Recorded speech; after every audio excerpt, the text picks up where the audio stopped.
제7호 보시는 것처럼 요거죠. 관리위원은요, 관리단에 매달 납부해야 할 분담금, 이게 관리비입니다. 관리비를 3개월 연속하여 체납한 사람.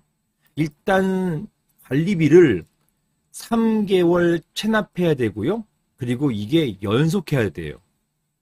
띄엄띄엄 해서 3개월이 합쳐졌다 하더라도 이게 결격사유 안 됩니다. 이렇게 3개월을 연속해서 체납한 사람, 관리비 3개월 연속 체납한 사람, 이 사람은 관리위원이 못 된다라는 것이에요.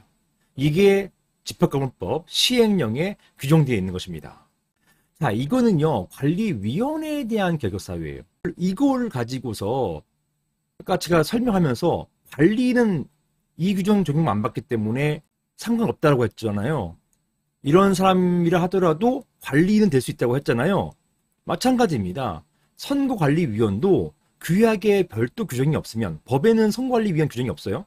규약에 선거관리위원회에서 별도의 결격사유가 없으면 이런 관리위원회 위원 결격사유를 가지고서 선거관리위원회까지도 적용할 수는 없는 것입니다. 이게 바로 아까 여기에 대한 답이에요. 이분이요, 이의제기 하시면서 관리위원 관련된 법에도 규정이 있다.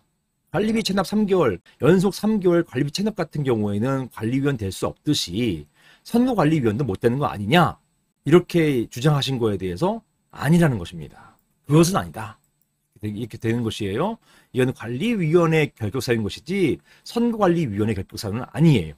이런 결격사유를 선거관리위원 결격사유로 관리규약에 정하면 그건 돼요. 하지만 그런 규약의 규정이 없을 경우, 여기 보시는 것처럼 관리규약에는 관련 규정이 없다라고 했잖아요. 이런 경우에는 뭐 안타깝지만 선거관리위원회 당연 결격사유는 아니다. 이렇게 보시겠습니다. 정리를 하자면 집합금융법상 선거관리에 관련된 규정은 없습니다. 그리고 이러한 선거관리 규정은 관리규약으로 별도로 제정되어야 되는 것이에요.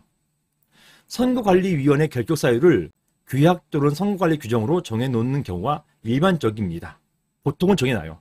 하지만 이러한 규정이 없는 사유에 대해서는 어떻게 할지, 이게 이제 문제되는 것인데요.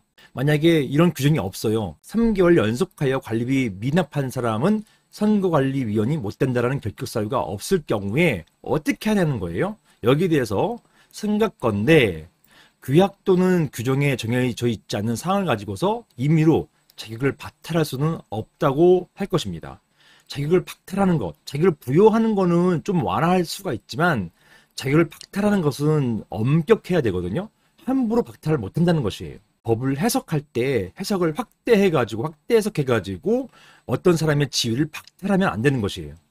따라서 사안의 경우에 있어서도 관리규약이나 선거관리 규정에 별도의 결격사유가 없기 때문에 그 이외의 사유를 가지고서 선거관리위원회 지위를 박탈하는 것은 문제가 있다고 할 것입니다. 관리규약에 관리비를 3개월 연속으로 연체한 사람은, 미납한 사람은 관리위원이 될 수 없다. 이런 규정이 없다면 이런 규정을 함부로 적용해가지고 선거관리위원 지위를 박탈할 수는 없다는 것입니다. 따라서 제목 보시는 것처럼 관리비 3개월 연체한 선거관리위원도 당연 결격사유가 되는지, 여기에 대해서 당연 결격사유는 아니다. 이렇게 보겠습니다. 이상입니다.